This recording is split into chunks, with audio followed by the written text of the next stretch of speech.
Bonjour, je m'appelle Marie-Laure, j'ai 44 ans et je suis ici pour témoigner d'une maladie du sommeil que j'ai eue durant 27 ans, qui est une hypersomnie idiopathique. Elle a démarré à l'âge de 17 ans suite à un choc important où j'ai rencontré la mort en fait de façon assez violente. Je me suis rendue au funérarium voir mon arrière-grand-mère, assister aux funérailles de mon arrière-grand-mère. Euh, J'étais pas très proche d'elle, donc le choc n'était pas émotionnel et c'était pas dans le chagrin, mais le choc a été extrêmement violent parce qu'on n'a pas prévenu que le cercueil serait ouvert. Et donc ce jour-là, quand je suis rentrée, j'avais à peine 17 ans, je suis rentrée dans cette pièce et j'ai fait un malaise en fait dans les bras de mon grand-père. Je suis tombée à la renverse avec une sensation de quelque chose de très fort et de très violent qui m'agressait et je suis partie, je suis tombée dans les pommes quoi, comme partie un peu hors de mon corps. Il se trouve que derrière j'ai développé des symptômes que j'avais pas forcément mis en lien avec cet événement. J'ai commencé à développer des symptômes d'hypersomnie. J'ai commencé à beaucoup dormir, beaucoup m'endormir dans des situations qui n'étaient pas propices à ça. Alors c'était en cours notamment au départ au lycée parce que j'étais encore en terminale. Et puis j'étais tout le temps fatiguée malgré des grosses nuits de sommeil de 12-14 heures, même parfois plus. Ça s'est aggravé au fil du temps. J'en ai parlé à mon médecin au bout de quelques temps qui pensait que je faisais peut-être une déprime liée à ceci, à cela. Il y avait toujours de bonnes raisons finalement. C'était pas ça, moi je le sentais que ce sommeil-là me prenait et je ne pouvais absolument pas lutter. Finalement, j'ai été diagnostiquée au bout de 10 ans, j'avais donc 27 ans, quand mon médecin a fini par m'envoyer chez un neurologue euh, pour vraiment étudier cette question parce que la maladie s'est aggravée en fait au fil des années. Donc j'ai été diagnostiquée à l'hôpital avec un enregistrement de sommeil qui a duré 24 heures, où le principe c'était que pendant toutes les 2 heures je devais aller me coucher, volet fermé, on devait me réveiller au bout de 10 minutes, et l'enregistrement a montré que je m'endormais, que je tombais en sommeil profond en moins de 3 minutes. Voilà, toutes les 2 heures, à chaque fois que je me couchais finalement, donc à chaque fois que j'étais immobile. Voilà, donc j'ai eu un traitement qui était très important, qui est du modiodal, donc c'est de la modafinil, c'est une molécule très forte, c'est un hyperstimulant. Ce traitement me convenait très bien, il m'a rendu ma vie, il m'a rendu normale. Ça m'a permis d'avoir une vie comme les autres, de faire la sieste quand même malgré les médicaments quand voilà, si je restais immobile longtemps, je finissais quand même par m'endormir, mais en tout cas, je pouvais avoir des journées normales et passer des soirées avec des amis sans m'endormir sur la table. Après donc la vision de cette arrière-grand-mère décédée, quelques années après, j'ai été confrontée, comme tout le monde, à certains. J'ai de nouveau rencontré en fait des gens décédés.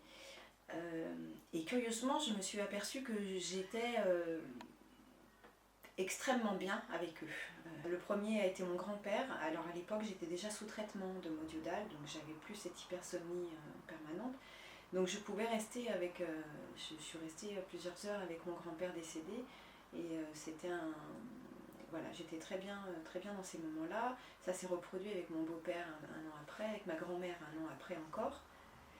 Et plus récemment avec ma petite sœur. Là, ça a été un deuil extrêmement violent, euh, extrêmement douloureux, où là j'ai vraiment vécu une fissure et quelque chose de très important physiquement et de très violent. Ma petite sœur avait 35 ans, elle s'est suicidée. On était très proches. Donc derrière, il s'est passé d'autres choses et il y a eu une sorte de système de comment je peux dire ça, donc cette fissure et ce changement complet de paradigme, vraiment ça a été la sensation, et c'est peut-être la sensation que beaucoup de gens qui vivent un deuil très violent ont, l'impression d'avoir complètement changé mes yeux, mes oreilles, mon cœur, mon ventre, l'impression d'habiter une nouvelle planète et de ne plus du tout percevoir les choses de la même manière. Et ça a duré 2 ans, cette lutte pour vouloir rester ici. C'est vrai que j'ai eu beaucoup le sentiment que j'avais plus de place dans ce monde tel qu'il était, que je voulais rejoindre ma sœur dans ce monde de la mort. Et à partir de ce moment-là, j'ai commencé effectivement à aller marcher dans la nature et à me sentir un petit peu un élément d'un tout en fait. C'est un peu compliqué à expliquer, mais je me sentais, j'avais l'impression d'avoir des sensations un petit peu inhabituelles, des perceptions dans la nature avec les arbres, les plantes. Voilà, et j'en parle à personne puisque je ne voulais pas passer pour quelqu'un de complètement perché. Voilà, et d'être cataloguée. Et puis il se trouve qu'un jour, je suis tombée sur des personnes qui proposaient des pratiques chamaniques. Donc il ne s'agit pas de devenir un chaman, il s'agit juste de rentrer en connexion avec certaines choses, dont la nature, dont certains esprits, dont certains mondes, avec ce monde de l'invisible. À cette époque-là, ça faisait déjà 2 ans que ma sœur était décédée, et j'allais plutôt bien. J'avais vaincu un petit peu mes envies, j'avais plus du tout envie de mourir, pour être claire et pour utiliser les bons mots. Ça allait mieux, j'étais, ça y est, repartie dans une envie de vivre, mais toujours sous traitement pour mon hypersomnie. Voilà, donc à cette époque-là, en fait, cette histoire de pratique chamanique a éveillé ma curiosité. Je connaissais absolument pas, j'avais jamais entendu parler de quoi que ce soit. Ça a éveillé ma curiosité. Donc je me suis inscrite à des petites sessions de pratique chamanique pour découvrir en fait, et puis pour apprendre un peu à comprendre ce que je ressentais au sein, au fond de mon cœur et dans mon corps quand je me promenais en nature, pour comprendre un peu, pour arriver à le refaire aussi à d'autres moments, etc. C'était l'ultime objectif de ces pratiques chamaniques. Et là, rapidement, dès la première session, la fin de la première session, les 2-3 mots d'iodales que je prenais par jour ont commencé à être forts. Je sentais des palpitations dans le cœur.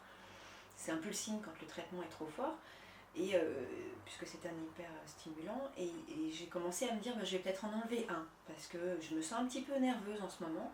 J'ai pas du tout fait l'association de la voie de la guérison de cette hypersomnie avec les sessions de pratique chamanique. J'avais pas du tout fait le lien en fait. Pour moi, mon hypersomnie, j'allais l'avoir toute ma vie. C'était une maladie idiopathique, identifiée par les médecins. Il n'y avait pas de raison de penser que je pouvais en guérir. Et alors encore moins avec des pratiques de connexion comme ça. Voilà, donc, et au fil des week-ends, j'ai fait 6 sessions de pratique chamanique de février à novembre 2019 précisément. Au fil des week-ends, effectivement, je suis descendue de 3 mots d'iodales par jour à 1 mot d'iodale par jour, à un demi-mot d'iodale par jour, parce que je sentais que j'étais de plus en plus là, en fait complètement là, et plus du tout ce besoin de dormir et cette envie irrépressible de dormir.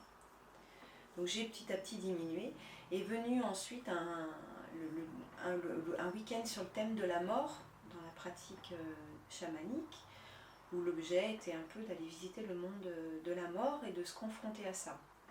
J'étais très impatiente parce que tout le monde avait peur, tout le monde a peur de la mort, c'est assez habituel et compréhensible en plus. Moi, j'avais vraiment le sentiment de ne pas avoir peur, absolument pas, au contraire, d'avoir toujours un pied dedans et d'être très à l'aise avec ce monde de la mort. Donc je suis allée sur cette pratique en étant ravie d'aller enfin peut-être visualiser des choses.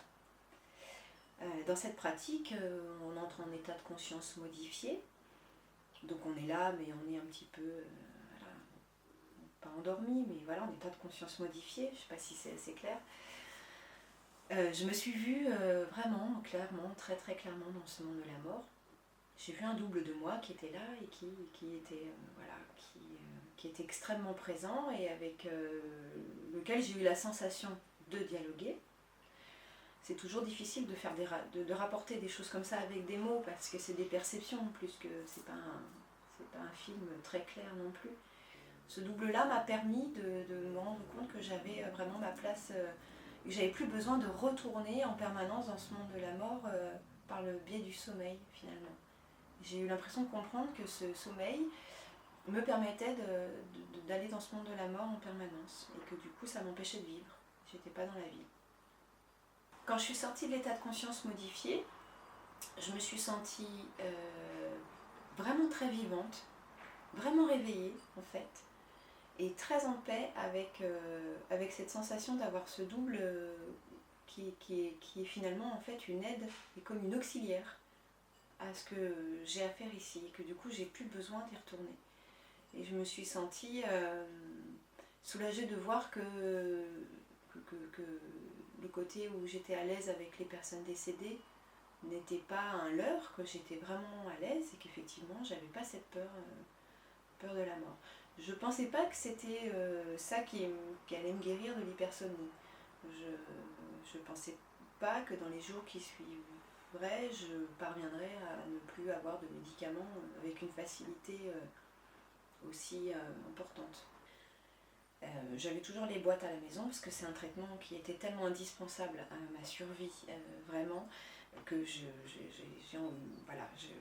pas réussi. J'avais peur de replonger, je me disais que c'était peut-être un peu de surexcitation, je mettais ça sur le compte, voilà. Et puis finalement, les jours ont suivi, les jours ont continué, et j'ai pas eu à aucun moment besoin d'en reprendre en fait. Et du coup, depuis, j'en ai jamais repris, j'ai jamais repris de Modiodal.